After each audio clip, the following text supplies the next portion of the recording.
thought though. Yeah. The client question? The client question, the question you asked. Okay, the question Has I it asked. stopped halfway or has the whole thing gotten done? Can you like just show where it is? Yeah. Can you stop my... So there are two ways. Stop Either you Madhu.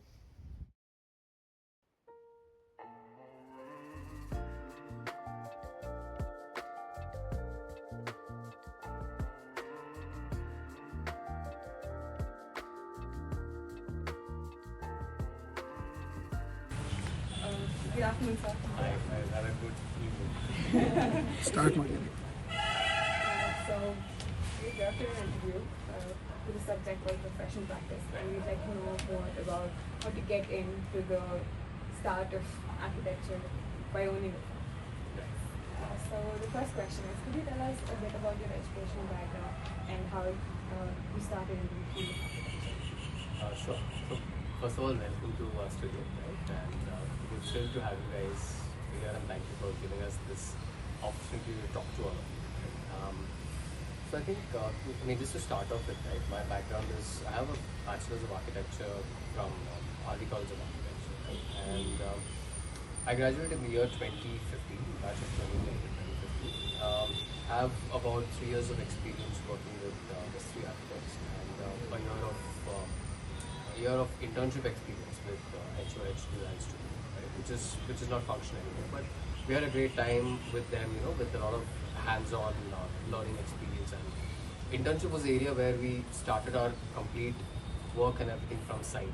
So that's exactly how we've tried to sort of position our studio in today's day and age, which I'll probably talk to you guys about in the next future.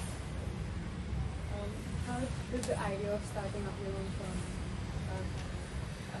and what is the philosophy behind starting your own? So honestly, I mean, when I started off in 2017, I don't think there was any philosophy per se that was driven behind it. It was more about the idea of trying to see what one could achieve, or what one could envision by trying something by themselves, right? I think we're also fortunate to be in a country which has a lot of independent or self-starting entrepreneurs. Right? And that journey of entrepreneurship is something that I've always craved, and a lot of it is also to do with the fact that you are very different compared to what's been in the family, right? I mean, I come from a background of engineers, doctors, bankers, and the typical lineage of Indian family, right? And we don't even have C for civil, so this is something which is totally different for all of us. So being an architect and trying to start up something by ourselves, right? But I think it was a very daring move, right? Not very well taken in by the family, and I don't think at that point of time also most people in my family even thought that there would be a great future in architecture. And it's only now that they've begun to understand that it's a very different ballgame out there. There is a notion of opportunity. It comes at its own challenges and difficulties, but I think if you're there in it to say, okay, this is what I'm going to do. I believe in myself and I stick to what I do and I like what I do. I think it slowly starts falling in. So we've been 7 years here, right? Fast forward 7 years. We've definitely seen those steps of growth. Looking back from where we started to where we've come, I think the journey has been great. So it's not about where you reach at the end of the day. I don't think you would reach anywhere, or at least I believe so. Because I think every year, or rather every day to begin with, right, is something new. So that's how every year becomes new. Every set of projects and every set of challenges that you take up become very dynamic in the process. And the journey just doesn't stop, right? I mean, it stops only when you decide that, okay, fine, I'm done with this, and I'm ready to move on. Also, what finances are important when we start a firm? And if we were to start a firm now, how do you think it would be? So, I think this is the thing, right? When we are in the academy background, right? When we do our professional course over a period of 5 years, I think a lot of it boils down to the fact that we grow in the realm of design, right? And the beauty and what goes behind it, right? And a lot of times we are given that freedom to work with forms, work with different typology of projects. But honestly, when you come to the real world, a lot of you will, or rather a lot of us, we begin to know that it's not true. There are a lot of things that we dreamt about back in college, thinking that okay, fine, I would aim to achieve this kind of goal or that kind of an architectural endeavor that I want. It's not going to really happen. Right? So to look at it that sense, you get a reality check, and sometimes, or rather most of the time, whether we like it or not, the reality check is always boiling down to what finances happen. So I think that question that you asked is great, right? And when you talk about finance, right, finance is a very diverse yet a very unit-oriented subject. So what probably works for me may not work for you, or likewise, what works for you may not work for someone else. So I think I look at it this way, right? When I started off, I didn't have this particular number in mind saying that, you know what, I would save up or I would keep up a certain corpus or a certain amount of money. And I think once I reached that stage, right, obviously for a 3-year-old, architect in the industry, that wasn't much to begin with. But there is always a start. Right? So when you look at that start, or when you look at that starting point, you just need to understand that okay, fine, these are the finances that you keep aside for yourself. I will also realize that whatever money that you have kept now, when you're starting with a practice, is not yours again. Right? You would have saved it and you would have kept it. But also understand that that is the money that is going to get invested into the practice that you start. Right? So it's no more about you.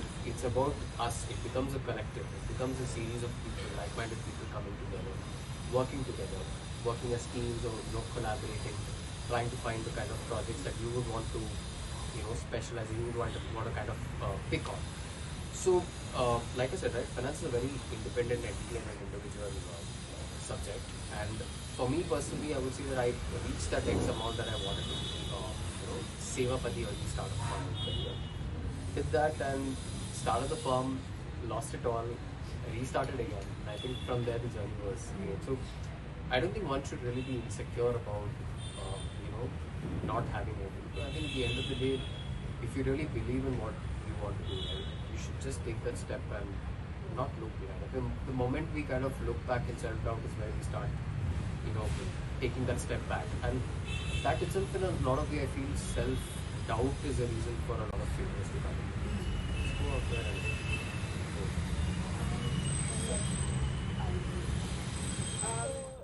The next process of after setting up the firm, having the financial resources to start it up, is building a brand identity. So, what's it like to establish the brand identity of HabitArt Studio as compared to another studio? And how did you come about achieving that? Okay. I don't think I have achieved that yet.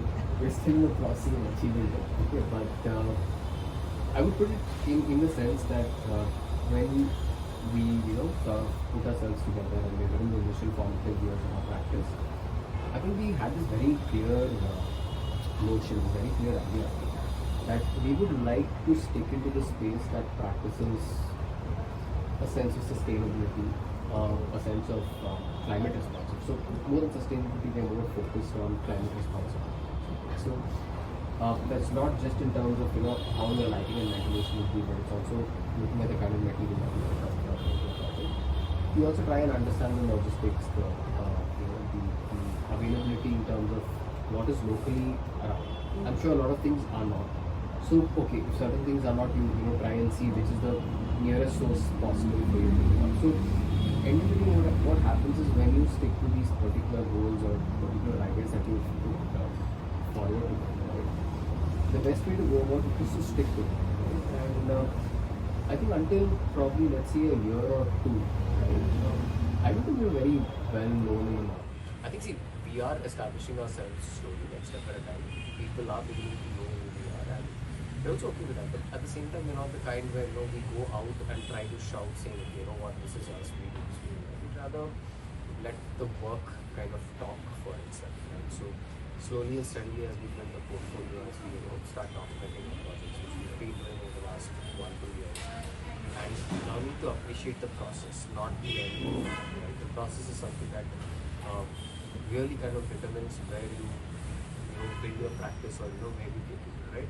So the process itself alone constitutes the major part of your brand building identity. So looking at that, we've honestly felt that our brand presence has grown very organically. right? We've never really done any paid sponsorships, or we've not gotten into that space. Not that it's a bad thing, but we could probably leave that for a later on point in time when we slowly start identifying ourselves as architects who are working in this kind of a space, and this is what our principles stand up for. So I think that itself, starts establishing the brand over a period of time and allow it to grow, allow it to compound. Right? The process of compounding is beautiful. Like how money compounds over a period of time when you invest. This is exactly the same thing that you would do with the brand, you would do with your identity, you would do with your startup, and then that's how your company or that's how your firm, your studio starts growing over the years, right?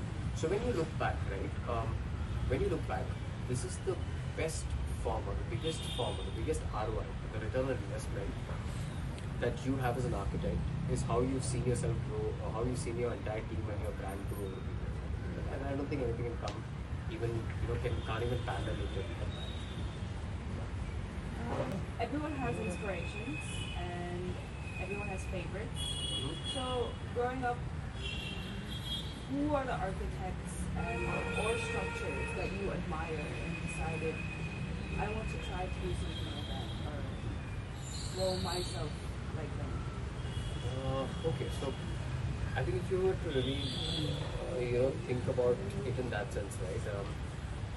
There are a lot of architects all over the world, and it's very difficult to just point out, which architect or which practitioner has really inspired you. But I think for someone like me, right, without an architectural background or without any, in hindsight, without even knowing what is in for you in the industry or in the course, joining architecture itself had a very different, reality check. Right? So it was not about those. Okay, to some extent, yes, you have good, design converting itself or growing itself into various concepts and various projects, right? It kind of develops itself. But you never realized that before you joined it, right? So you never knew what the journey or what the process was. You knew what VR was, but you never really knew what it had in store for you. So I think at various points of time or various semesters when we started doing a lot of these case studies and literature studies, I think a lot of things started opening up. And that's where you see architects from India, across the world. I mean, I think when it comes to India, I would probably say my favorite is Balkrishna Doshi.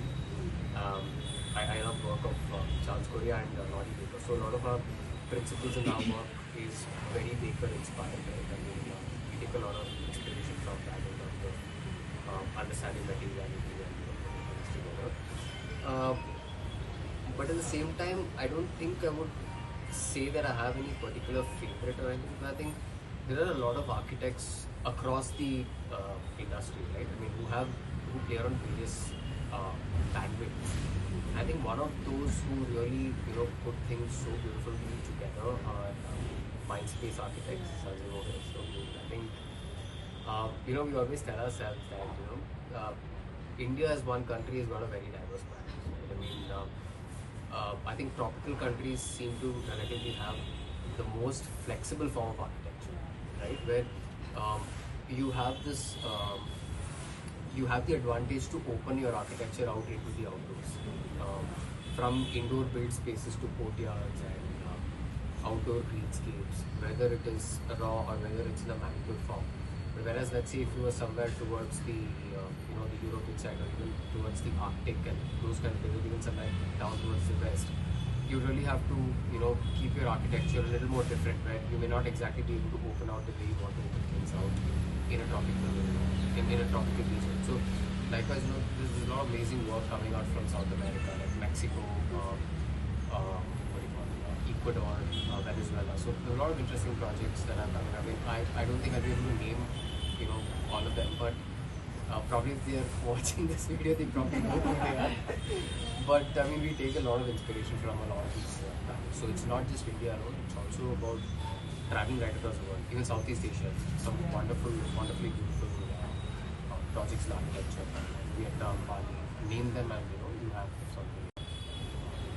How do you work with your clients, especially your design principle is based on most climate responsive and sustainable. So how how does their vision come into your life, and how do you feel about that? So if you like explain about that. Sure. So I think for most clientele that we've signed up on, right, most of them are literally very clear right from the beginning in terms of what they're looking for. Right? And I think that itself for us kind of eases out the process because it helps in sort of tying all the loose ends together. So when there is clarity from there and there's equal amount of clarity from us, and then we sit across the table, pitch ideas, throw things in together and see how we can, put the entire puzzle together. Fortunately, I think every client that we've, onboarded or we've worked with has been extremely hands-on in the approach with what we do. Including being there at the site or being there at certain meetings or certain critical points where agendas need to be figured out, or let's say even roadblocks. Right? We do hit a lot of roadblocks across the entire journey.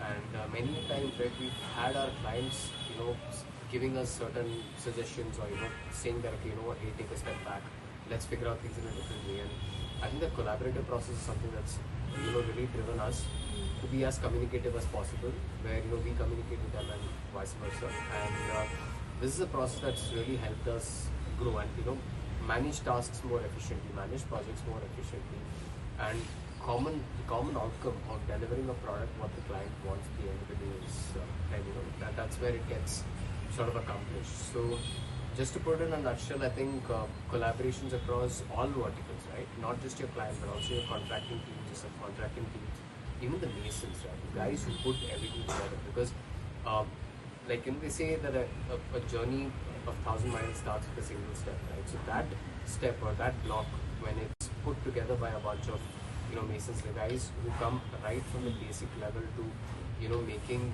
your project into a reality. Right? Credit goes to everyone across all the verticals. So that is what really makes the difference or defines a successful project. So client collaborations are always key in any project. Are there any interesting stories about how the clients influence the design? Like how a particular idea was? Yeah, sure. I think for when we took up NSB, which was previous NSB Bangalore, which is previously known as National School of Business, we took this up somewhere in the end of 2022 on the design. For us, it came across. It was a project that was very new. It wasn't a vertical that we had stepped into, and institution was not anywhere around. So the entire team with zero experience in the institutional segment sort of found it very overwhelming at one point, where you were asked to work on doing an institutional or an academic block, an academic building, right? Very limited availability of land area, right? The FAR was extremely tight, considering that we just had about 30,000 square feet of land area, and in the 30,000 square feet we had to fit in 20,000 square feet, and we couldn't fit in more than that, unless the FAR would not be acceptable. So in that process, I think the great part of it was our client was also aware that we were quite new to this. I think they took that confidence to believe that whatever small things or smaller little steps that we had taken, he was very confident that the faith that they had, saying that okay, these guys can manifest this into something which is a lot more bigger and which is a lot more can bring something into reality. I think that worked at the end of the day, right? So their confidence in us and the fact that they were so driven, saying that okay, this is what we want, this is what we expect. Believe it or not, we came up with the first draft plan in a matter of 48 hours, just sitting in the conference, right? So over a weekend, right? And the next day, the draft was then submitted. We had EIC approvals. We had meetings with the entire board and the entire the management. And it was approved at one shot, and I think that's where it started off. And at that point, we were so clueless, like, how did this really happen? And we've actually managed to achieve it. And I think when you start believing in that, right, when you feel that you can really do something, and you look forward to doing it, I think then it starts building. So that itself was, I think, a great learning curve, a great learning journey for us. That project of 20,000 square feet we finished in just about 8 months. Unbelievable. Okay, and I think that is where we realized that this is the power of, they say the power of collaboration. It's real, because you as an individual just can't do everything together. You need that team. You need that. You need that energy, and all of you need to be on the same platform. So that we finished in 8 months. Then, so instantly, what happened is after we finished the project in 8 months, we did have a future expansion in mind. But mind you, that was not, as immediate as what it is today. We thought we'll keep a 2-year horizon and do it. And I think after handover, that the admissions for that institution literally doubled. So then they came back to us within the span of 4 months saying, what, hey, we've got to expand this again. And right now we have, the academic holidays are going on right now. For an additional 2 months, we can still manage with our previous block, but you will have to finish this extension even while classes are going on, but make sure that there's no disturbance or there's no. So this was, the most crazy and the most challenging task, but even this, I think we managed to put this on 4 months, and 4 months of, 10,000 square feet floor area, completely built with, a metal framework, like an MS structure, steel structure, and precast panels, and even the stage, the rake seating that we did for the classrooms are all assembled using foam blocks and things like that. So I think a lot of it was also to attributed to the kind of investment in the client's investment in technology. Right? So a lot of these technological investments help in putting up things a little more faster together. So I think what we've understood from both the phases were when we take up the next set of projects with them, which we're already working on signing new MOUs now. We've decided that we'll do a combination of both, and we'll do them together, and then see whether we can put both the ideas of what we've done in the first and the second phase together, and see if we can finish it. Maybe why not 6 months? If it's possible, then we try it. So I think that's how this journey starts. Building it gets more interesting, and all of us start growing together as a part of a network. I love that something so much. Came up within like 48 hours. I actually had seen that project like way before, like actually knew about the firm from like through Bhargav sir and through the branch one. But I knew of the project, and I can't believe it came out so quickly, and like that's amazing. Honestly, right, I think I have to credit my client, Dr. Shri and his entire team, because they were the ones who made it happen. I mean, so for us, we are more of we work based on the vision, but I think what matters a lot is the enabler. The enablers, when they have a particular vision in mind and when they are very clear in what they want, I think then that constant dialogue, right? We kept having dialogues over the last 1 year to ensure that this is what we want at the end of the day. So yeah, that's where we are today. Could you tell us about the awards and the accolades that you've got for the project National School of Business? Sure. So this year we started off with, I think, the first one that we got was something on the lines of, I don't remember what it was. It was something called some global summit. I'm not exactly sure, but I think that was. No. I'll tell you. I'm very bad with all these, right? Global summit, global reconnect summit. So, yeah, I mean that was that was an award basically for across all these HR talent acquisition companies and stuff to award people in the design industry, the hotel industry, and across various industries, right? So this was just like a recognition for us to get something in the space of residential design. So it was more about sustainable residential design. I think that was because it's a multi-category award. It just came, so that was one of them. The second one that we got was from this National Architecture and Interior Design Excellence Awards, and that was somewhere around March. And this was again for an upcoming sustainable architectural firm somewhere in those categories. And recently we got awarded with one of the relatively bigger ones, which was this Architect and Interiors India, IGEN under 40.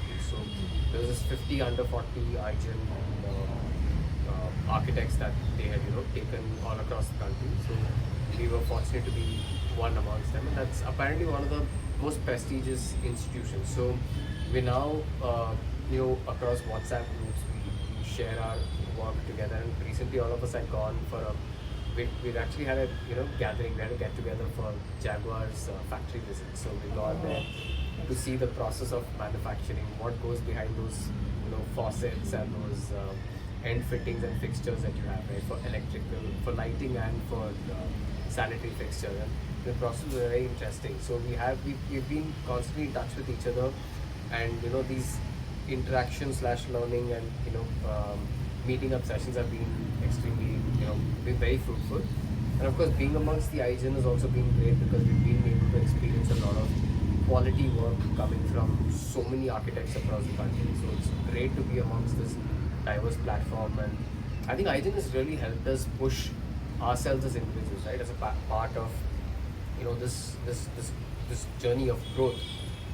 I think iGen has definitely helped us to kind of look at things very differently, also open our eyes out and see what people across the country are doing.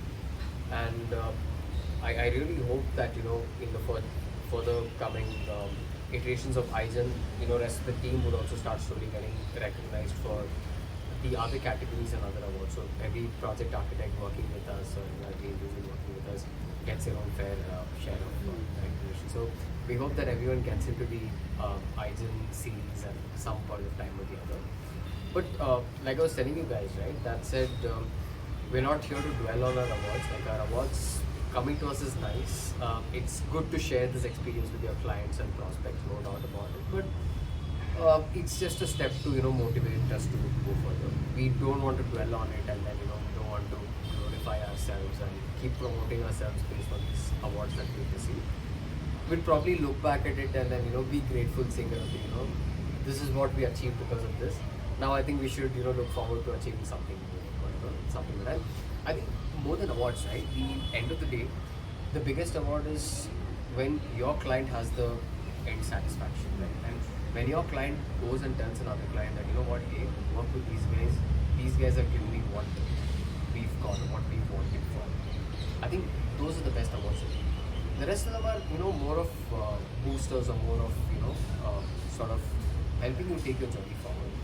But I think this is the ultimate award. It's not even those publications, or it's not even those photos. We've been fortunate to be across so many publications this year, right? But I think the ultimate happiness is when our clients came to us and said that you've given us what we wanted, or rather they've said you've given us more than what we could have asked for, right? And I think that really kind of stuck with us. And recently, after we finished the second phase of our MSP campus project, we got felicitated in the campus, right, with the contractor and the other contracting teams, amongst the entire campus, amongst the people of the campus. And we also got a feedback from the students on what they thought about the film. And almost each and every one of them said that we're glad, we're grateful that you guys have come up with something. So I think that is something that's given us the ultimate satisfaction. That sounds so beautiful to hear. It's always nice. I mean, honestly, I think once you all get into professional practice, right, when your client gives you that testimonial, I mean, that has absolutely no bounds. It's a beautiful thing. So satisfying. Oh yeah, totally satisfying. I think that's the night you go to sleep without any baggage. It's so comfortable, and it's really nice. You managed to place with respect to your design, climate responsive and sustainable in today's time. When most clientele aren't that greatly educated about it, because even though sustainability is the future, we're still moving slowly towards it. How do you manage to stay on top of trends and with respect to material disclosure? So I mean, look, we don't really try and keep up with trends per se. I think, see, you were saying that not too many people are into the understanding of what sustainability is, but I actually think the other way around. I think today's client is very, very well. I think a lot of information that's available, and even the briefs that come out. I mean, we've not been there in the industry for that long, but I'm sure that what we when we started off with 7 years back versus what we have today, right? Even the brief coming from a new client, a prospect, right, is far stronger than what it probably came 5 or 6 years back, because that's how much things have opened up, right? I mean, platforms like Pinterest or Instagram, or, like let's say LinkedIn, a lot of these, right? And the fact that you even think like in shops, when you can keep opening multiple links and it becomes like a rabbit hole of information. Right? So a lot of them come with that information, and see, it's okay to not know a lot of things because even we don't know a lot of things. Okay? So it's fine, but I think when they come with an informed decision saying that okay, this is something that they're looking for, right? Or let's say they come to you and say we would like to get into this lines, we don't know much about this, can you educate us?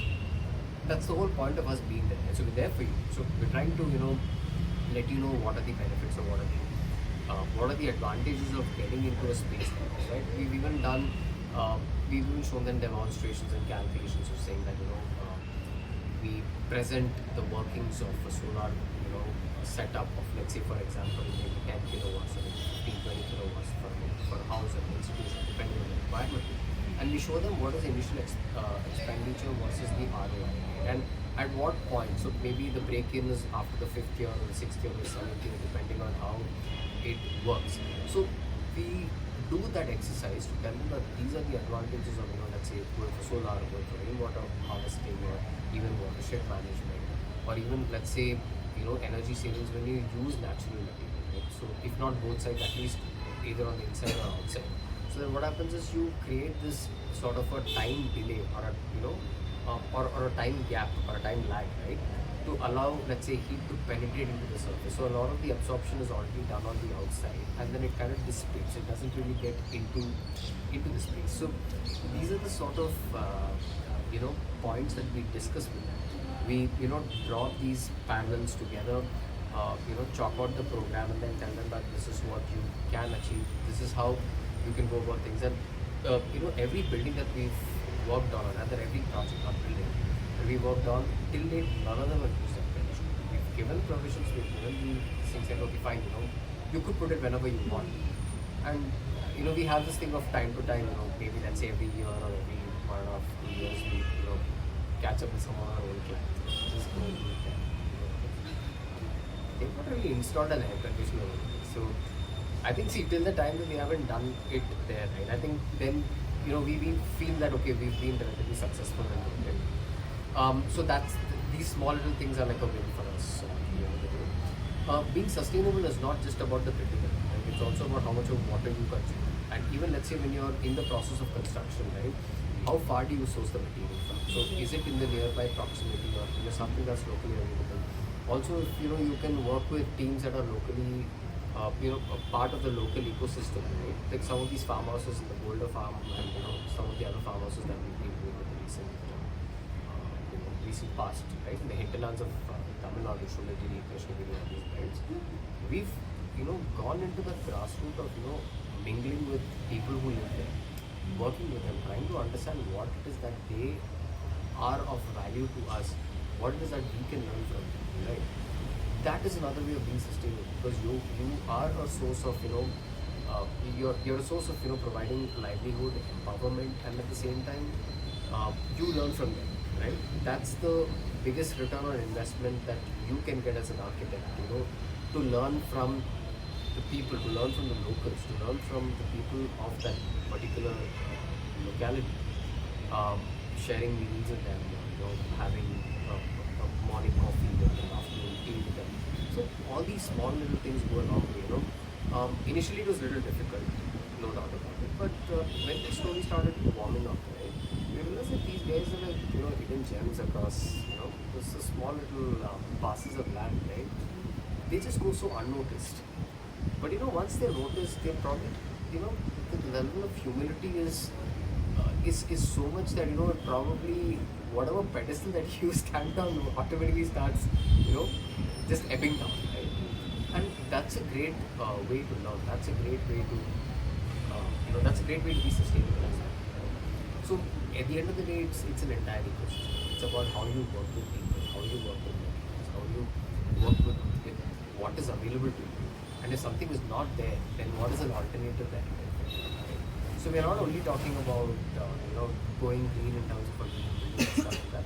There are a lot of other parts of it. So we don't really follow any trends. Okay?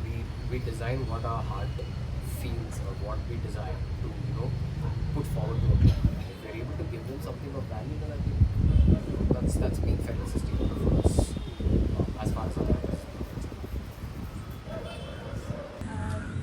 architecture is a very demanding industry. If there was one thing you would change about architecture as a field of profession, what would it be?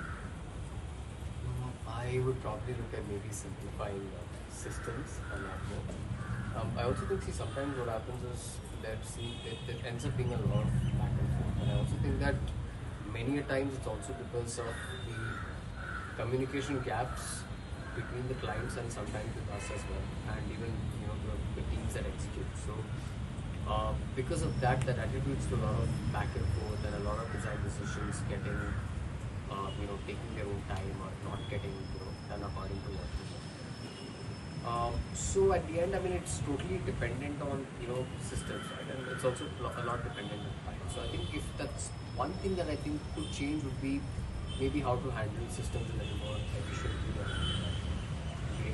By the same time, when it comes at the site level also, it becomes very challenging because architecture probably as an industry looks very glorified and very design-oriented industry. But when it comes to the construction industry and when it comes to workmanship, right, when it comes to the grassroots of having your carpenters or having your masons or masons or your civil team or any of the others, carpentry or electrical, whatever it is, it's a highly unorganized industry. So to put things together is very difficult in a market like ours where we are looking at working in very remote locations. It becomes difficult. But that's it. It's not very easy even when it comes to larger scale projects like, let's say, even within the city or even smaller scale inside the city.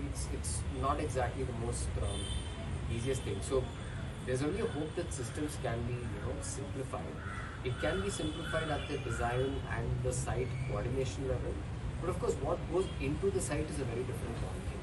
So maybe barring that, I think we could figure out a way to simplify process. I mean, a lot of it is also AI has become very helpful in that sense. So a lot of these, we started using project management tools and softwares that kind of help us itemize our timelines. Okay, different story where it gets adhered according to that and work out that particular window which allows your team to breathe and allows them to work in within the time. So it's as simple as that. So if that comes into the picture, then I think a lot of it gets sorted. A lot of it is to also see how efficiently your team is working. So we do have a system where the team is very efficient, a bunch of youngsters working with us, and the energy has been great. So all of us are with a very common outcome, very common energy and things like that. We do alternate weekends off because alternate weekends are necessary. A 2-day weekend is always the best thing to do. So we've stopped this half-day Saturday concept because when it's well past half-day, it's almost 4 or 5 in the evening, and I think by the time you're home, it's almost about 75-80% of a full day. So the half-day concepts we realized just stopped working for us. So do one of the Saturdays which is a full like the other rest of the days, and do an alternate week where you say that this is my alternative weekend, and we don't do second and fourth Saturdays. We're very clear about that. So that is how the system of work-life balance starts getting integrated into your practice. And we also make it a point that when we are off on a weekend, right, we try to look at doing something different. So maybe a trek or a weekend drive, or maybe just catching up with a bunch of friends, or going to come park with your pets. And these are things that kind of go pretty long way. Work is always there; it never ends. But at the same time, we also work with our clients in a way that stretching the elastic 2-3 days additionally, and it's not the end. So it's that. So another important part about running any sort of job is a work-life balance. So especially when there's tight project deadlines, how do you balance life and work? How does the team balance life and work?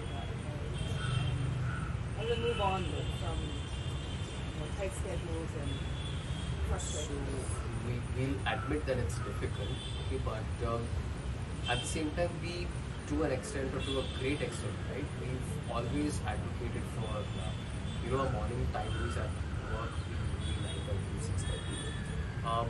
The only challenge where it does get difficult to manage timelines or time frames of the work-life balance, not timelines, is all our sites, right? Almost 90-95 or even all 100% of the sites are completely on the city, and the nearest from the city is about 30 of them are much further. So in those events or in those scenarios, what we do is we try and line up saying if we are heading out of the city once, we try and link at least 4, 5 of them at a point or whatever. I mean, it's very exhausting, very challenging. But at the same time, let's say if we've had one day which is extremely heavy, then obviously the next day is going to be a lighter. And likewise, even the team at the office is generally not, kept beyond 6:30, 6:45. Generally, everyone has a life outside of work. But of course, there are times where when deadlines are very tight and everything, you do stay back. But we've never had overnighters. We've never had staying up until 10, 11 at night. It's normally not been more than 8:30, 9, but that's also very rare occurrence. I think a lot of it, right, is to be very realistic about what your deliverables to your client will be. I think that helps you with the work-life. So let's say if you've onboarded a project today, probably committing to them in the next 4, 5 days is not the right thing. Right? You will have to take your time. You will have to build up a narrative saying that this is the time that I can allocate for. Of course, there are things that don't align at times because you can't really put a time on design.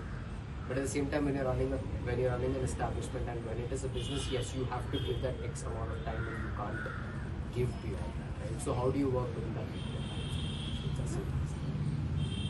When you're hiring interns or any junior architect, what are the qualities that you look for when you're recruiting? Okay, so I think when we look at that, the first thing is we always try to look for people who try to look for young minds who, when we interview or when we meet or when we sit across a table, we gauge an understanding of how they are when they try to put things together. I think a lot of us are good in selective skills. Some are extremely good in presentations. Some are good when it comes with details and technical drawings. Some may be fantastic at both, and some may be absolutely hopeless at both, which is fine. It's fine. Nobody has the same sort of, no two people are alike. Right? The bandits are the same. But what we try and do is we try and map out, seeing that looking at a person's portfolio. So portfolio is not the only judging cover. We also understand from the person's outcome. Sometimes we've got probably the most underwhelming portfolios. But the most underwhelming portfolios have actually turned out to be great assets to the office. It's not because of the work in the portfolio, but it's how they've come to the office, how they managed to put things together, and how they work as a team. So I think a lot of these guys who come are finally able to figure out a way saying, what, it's just how we put down things. And they learn in the process. So since we do stress a lot on the process-driven aspect of the practice, it seems to be working. So that's the quality we need. Right? So if you're always interested to work with us, make sure that you send in a portfolio. Right? I mean, that's always the main criteria. But apart from that, it also goes to a great extent of seeing what is the quality of writing that is there in the email. Because the first impression is the last one. It just makes a difference. I think we do that. Then meet with us, have that conversation. Just simple, basic communication, and seeing what your portfolio is. Probably like I said, right, your deliverables may not be there when it comes from the heart. Or likewise, the deliverables may be great, but you don't have anything to offer. So either of the cases we evaluate and we see, and then we acquire.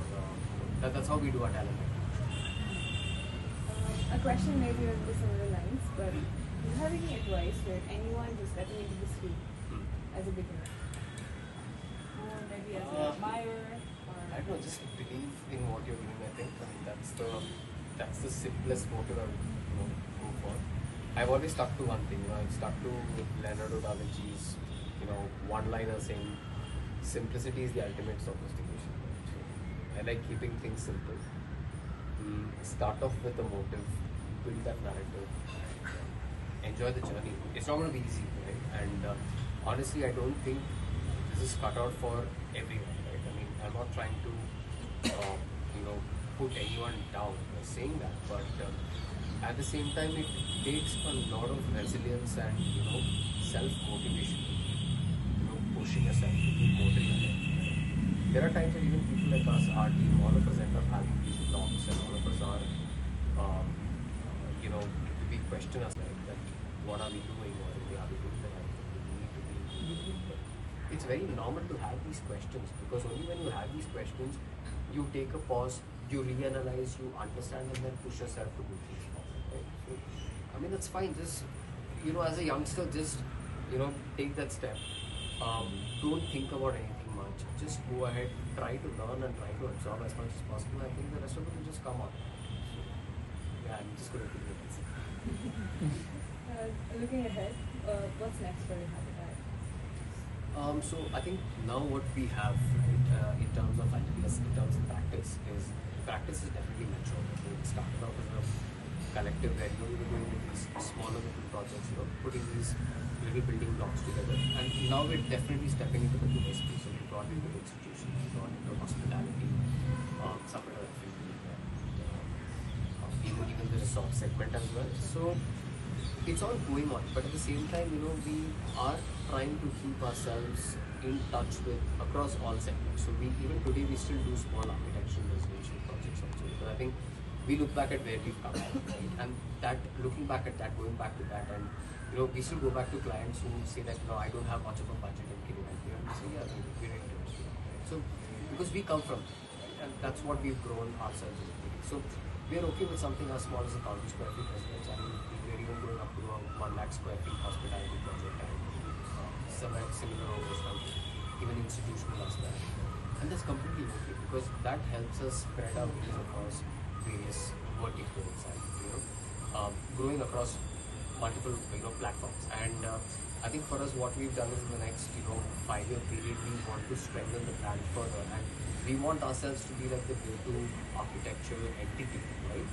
When you have a requirement that says, can we look at something that works on the line of climate responsiveness? Does it work on the lines of sustainability? Does it work on the lines of maybe some bit of natural materials, some bit of local influence? Some people, I think hopefully we'll be the right person, right people to work with. So that's about it. So we've kept ourselves very flexible, right? Not really wanting to limit ourselves, saying in 5 years we want to achieve so and so thing. We'd rather like to achieve things along the journey, right? And if I say that if you probably asked me this question 5 years back, I never realized, never thought that all of us would reach this level. So when you ask me where we see ourselves in the next 5 years, I honestly don't know, because we may be at some point. We don't know. And we don't want to anticipate that, saying, okay, we're going to reach that level, so we're going to work towards it. No. We'd rather work progressively, we'd rather work organically, and we continue the graph of linear growth, allowing the growth to manifest into something. Just simple. It's like you said before, love the journey than the... Exactly. So look at the process, trust the journey, and I think results will follow. You're bound to fail in many areas, but it's all right. It's what we do. Thank you. Actually, while you were coming over, Yeah. a few weeks back, I was reading up about the project about the Yeah. Yes, and the fact that you've got to implement so many different types of renewable sources of energy, giving back to the grid or the biodigesters and materials used, yes. Would you like to talk about that? we want to know, how do you come up with that? Because as students right now, whenever I think of like natural materials, I think of brick, or I think of terracotta or something like that. How do we catch up with techniques that's being used in the field, or how do we go forward with being explorative? How do we start with that? See, I mean, if you were to start with that, I think, always start with the right intent. Okay, this is something that you intend to do. It's with that intention to see how you would like to take it forward, right? And see, to be, very frank with you guys, workmanship is very difficult. Finding the right kind of people to do things or put things together. But that's it. It's also, I think, implementation of technology and things together that can sort of, bridge the gap. So if you're very clear saying that this is what you're looking for, I want to look at something which can, enhance, skill, which can enhance local craftsmanship, whatever that you're looking at putting together. If you can really stick to that intent and say, okay, this is what I want to do, I think you'll go to any see how you do, right? So that was a test for us when we did the Boulder farmhouse. We were very unsure about, working with, we were a little apprehensive saying that, okay, this is a pretty large community with in sugar beating, and how do we approach, who do we approach? But I think the more we spoke, the more we networked, and the more we found, we got hold of people who were already working in those areas. The network just started growing.